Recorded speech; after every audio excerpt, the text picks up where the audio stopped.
The name Tyler Durden hits different. 25 years later, Tyler isn't just a fictional character. He continues to be an icon for every young guy who's ever looked at modern life and said, "Is this it?"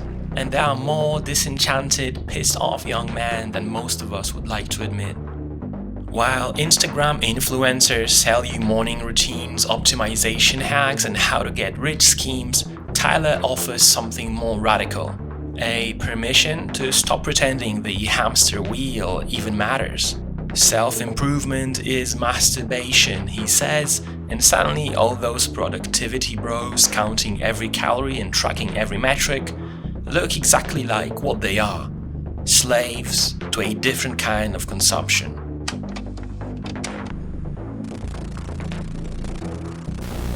First, you have to give up.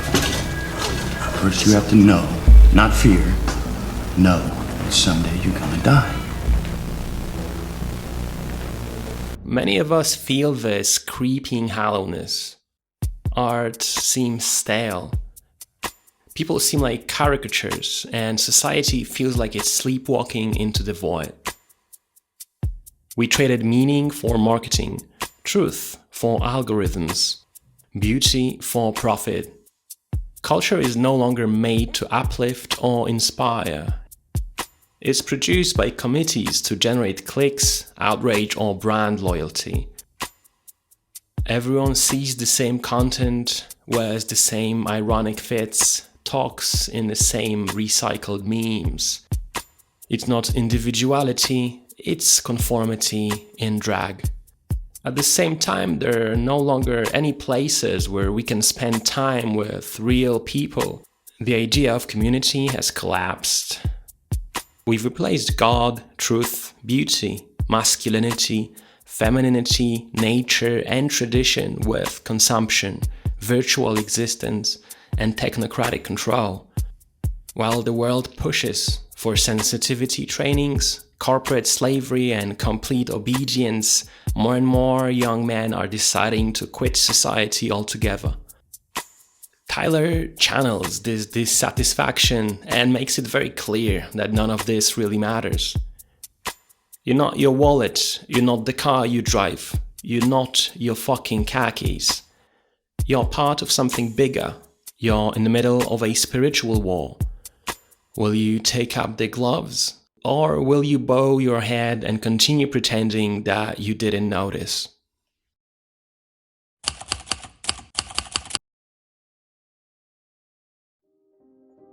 Tyler Durden looked at the modern world and said the quiet part out loud. Is this really it? Am I supposed to slave my precious time away just so that I can afford the latest IKEA collection? Am I no more than decaying matter, an economic unit, a soulless being created solely to be chewed and spit out by this monstrous machine of mass slavery? What about those of us who still have some fire in their belly? Tyler was not a hedonist chasing pleasure. He was something more dangerous, a nihilist with fire in his belly. He realized that the race is rigged and the game is meaningless.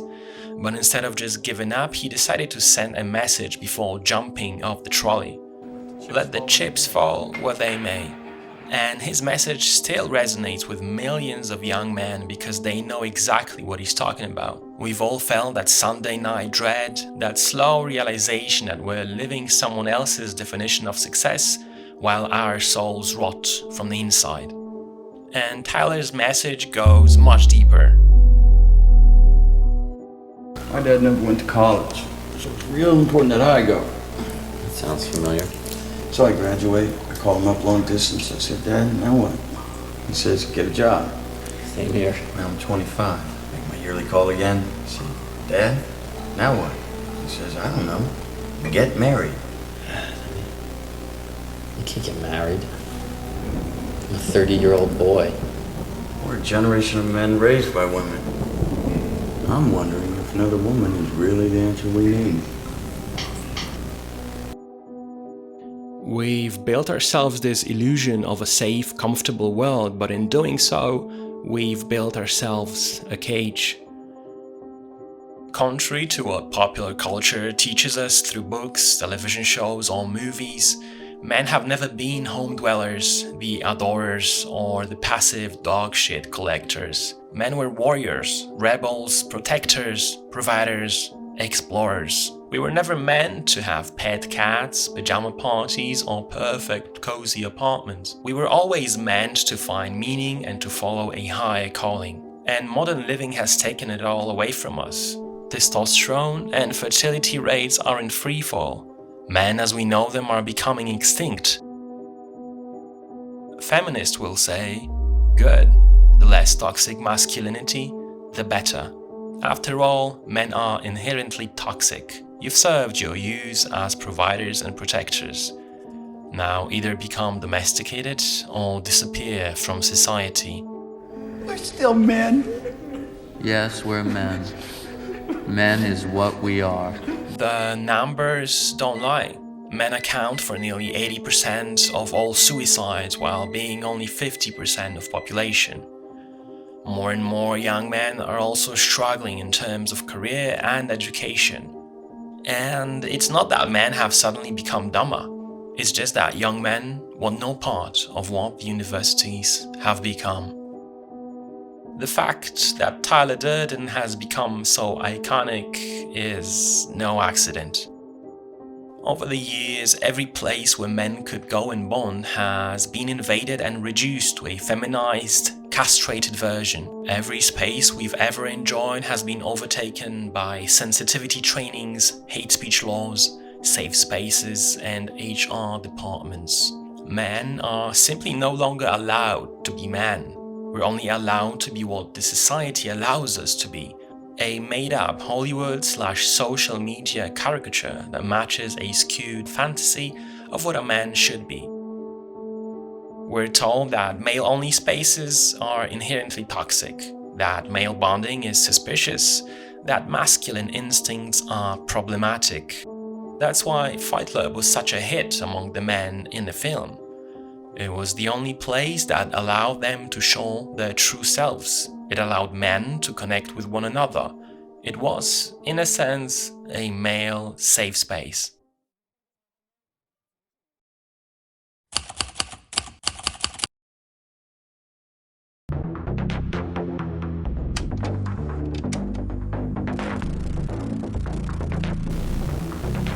God damn it, an entire generation pumping gas, waiting tables, slaves with white collars. Advertising has us chasing cars and clothes, working jobs we hate so we can buy shit we don't need.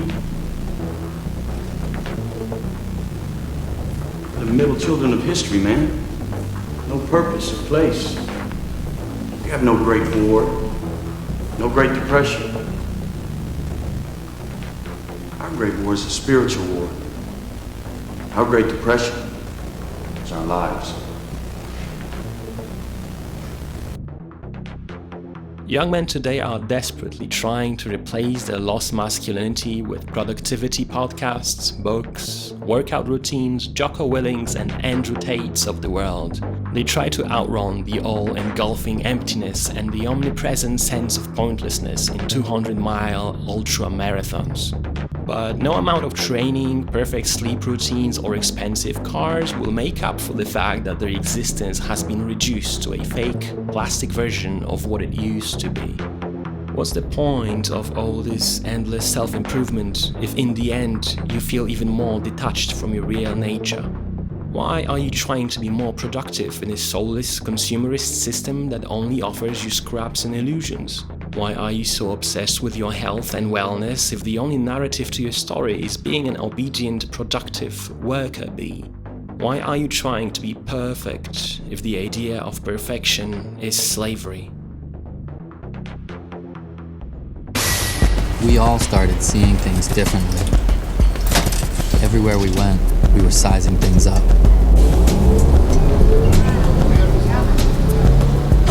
I felt sorry for guys packed into gyms, trying to look like how Calvin Klein or Tommy Hilfiger said they should. That what a man looks like?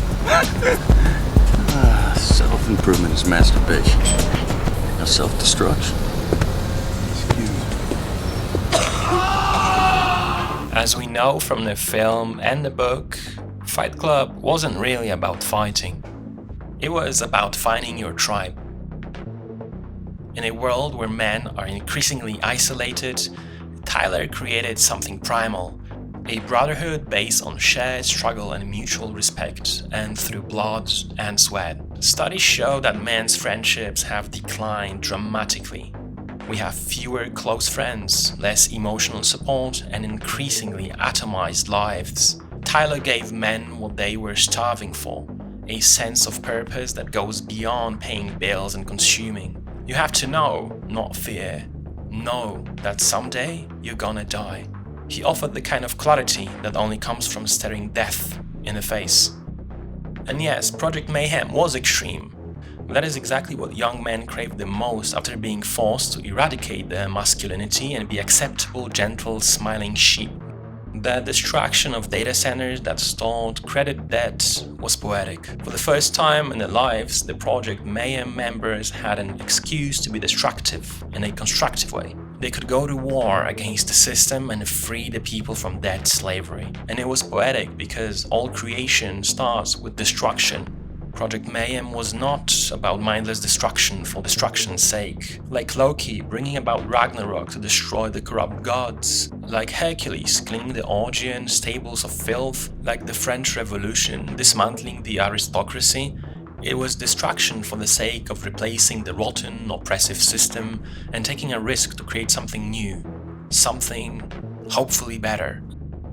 The members of Project Mayhem had a chance to be part of something bigger than themselves. Tyler gave them a mission, a brotherhood, a reason to get up in the morning with purpose. Compare that to what modern life offers young men, and you'll quickly understand why that was so attractive. Corporate purpose statements, wellness apps, bullshit LinkedIn posts, and the hollow promise that succeeding at your career and buying the right products will fulfill you. No wonder Tyler's message is still well and alive. And here's the thing, the problems Tyler identified haven't disappeared. In fact, they have only multiplied.